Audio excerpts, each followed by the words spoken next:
পরম প্রেমময় শ্রী শ্রী ঠাকুরের শ্রীচরণে কোটি কোটি প্রণাম জানাই। প্রত্যেক সৎসঙ্গী গুরু ভাইদের আনন্দিত জয়গুরু জানিয়ে আমি নারীর নীতি থেকে একটা বাণী পাঠ করছি। শিশুর ভবিষ্যৎ বিধানে।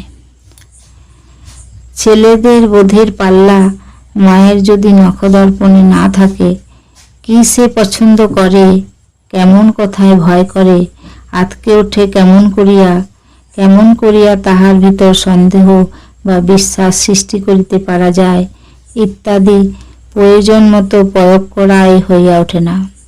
আর বোধের মাপকাঠি হাতে থাকিলে অতি সহজেই এই সমস্ত সম্ভব হইয়া শিশু বা ছেলেকে ভবিষ্যৎ বিপদের হাত হইতে অনেক সহজেই রক্ষা করা যায়।